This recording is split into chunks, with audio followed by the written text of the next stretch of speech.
Well, Boomer, when we went on our walk, I didn't expect you to bring back a great big branch. You love your branches. Yes, you do. Here, let me move it out of the way a little bit. Oh, I love sticks. Yeah, I know you love sticks. That's a tamarack branch. Oh, it's pretty. It is pretty. It's kind of an orange or yellow. They're very pretty this time of the year. I think it's sick. Sick? What do you mean it's sick? Well, it's the wrong color. Oh, you mean like most trees that have needles are green? Yeah, Yeah, they're called evergreen trees. But a tamarack tree is not an evergreen tree. but doesn't it have green needles? Well, part of the year it does, but in the fall of the year, the needles on the tamarack tree, they turn yellow or orange. Oh, none of the others do that. No, they don't. In fact, the tamarack tree is called one of a kind. What do you mean?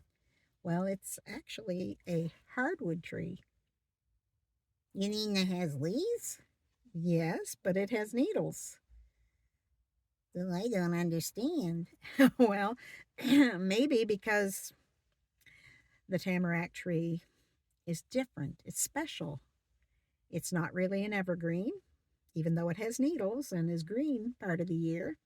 And it's not really a hardwood tree because it doesn't have leaves, but it's considered a hardwood tree. It is special. It's different.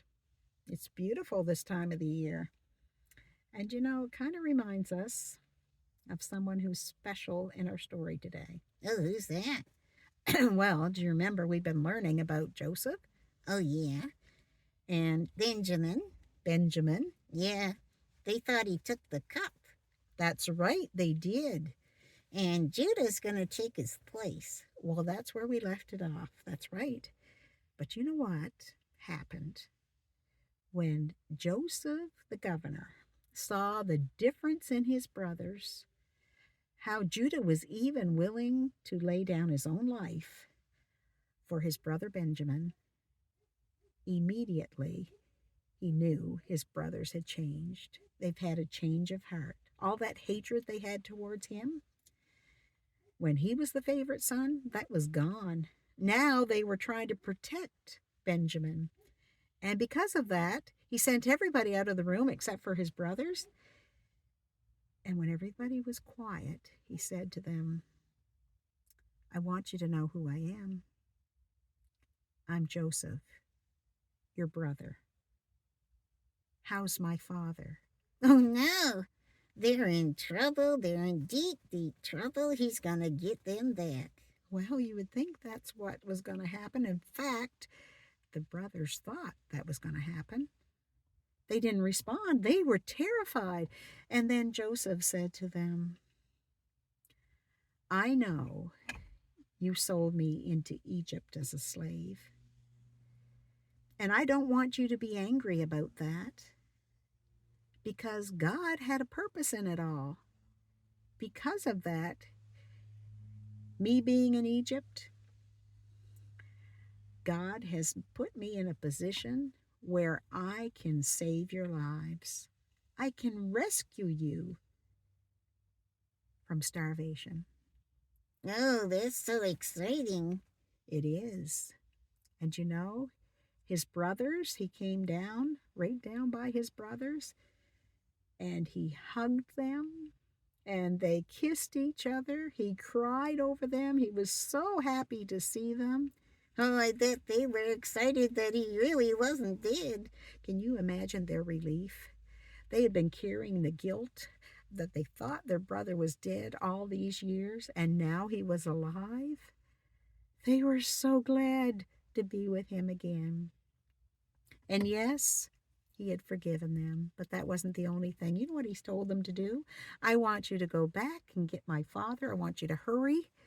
And they even provided them with wagons to take back and provisions, that's food, on the way back.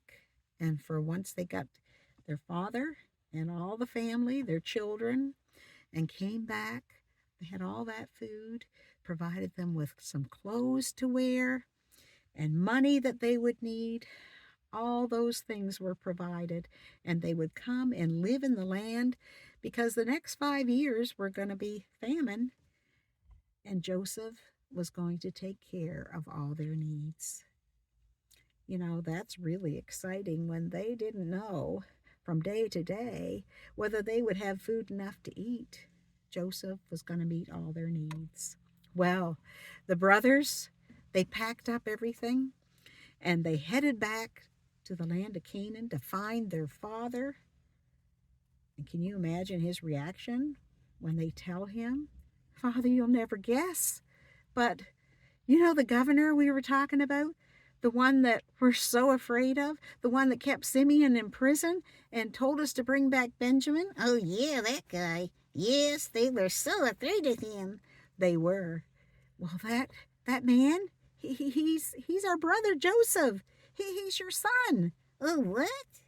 Did he believe him? No, he didn't believe. In fact, he didn't answer anything. He was like, oh, I don't understand. Like, I was given his coat of many colors. It was covered in blood.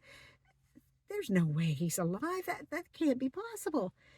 And then they took him outside and said, Father, look at all these wagons. They've come from Egypt, and look at all these provisions and these change of clothes and this money. This is all from your son, from Joseph. He is the governor of Egypt, and he's asking us to come, and he wants you to come and live in the land and bring your sons and your grandchildren and your great grandchildren, and we're going to go live with him because the next 5 years are going to be famine and he's going to meet all of our needs. Oh, that's so exciting. And they were reunited in Egypt. Can you imagine Jacob getting to hold his son Joseph again after all these years, thinking he was dead and he's alive? Oh, it's so exciting. It is so exciting. You know what? It reminds us of something else. It reminds us that, you know, those brothers, they were given a new place to live. They were given everything they would need, the transportation back down to Egypt, all those things. But the greatest thing they received that day was that they were forgiven. You know, boys and girls, that is the greatest thing for us to receive. We've all done wrong. We all are guilty. We've done things that are wrong, like telling lies, disobeying mom and dad, fighting, talking back, saying bad words or unkind words. All those things are wrong. We all sin. And the Bible tells us the wages of sin is Death. death. That's right, to be separated from God forever. But you know what? Jesus went through all the suffering here on earth. He was rejected by those who loved him. He was nailed on a cross, even though he had done no wrong. That's right. He was the perfect Son of God, but he did it so that we could be forgiven. He took our place, but he didn't stay dead. He rose from the grave. And you know what the Bible tells us in Colossians 1:14? It says, in him, in Jesus, we have redemption through his blood, the forgiveness of sin. You know, boys and girls, you can be forgiven today. And it's only because of our special Savior, the one of a kind, who was able to come as the perfect Son of God and take our place. He lived among us, but he took our place. He died for us, and he rose from the grave, and now he lives forever in heaven. Someday, our great Savior is coming back, and he's going to take back to heaven those who love him and know him as their Savior. Have you asked Jesus to forgive you of your sin? Is he your Savior? I hope he is. And if not, you should ask him to be today. Well, thanks for joining us, boys and girls. Oh, I wish I could see the boys and girls. I'd love to lick their faces and chew their socks. Yeah, I'm sure you would. I can smell them. Yes. Say goodbye, Boomer. Oh, goodbye, Boomer. Am I going somewhere? Yes.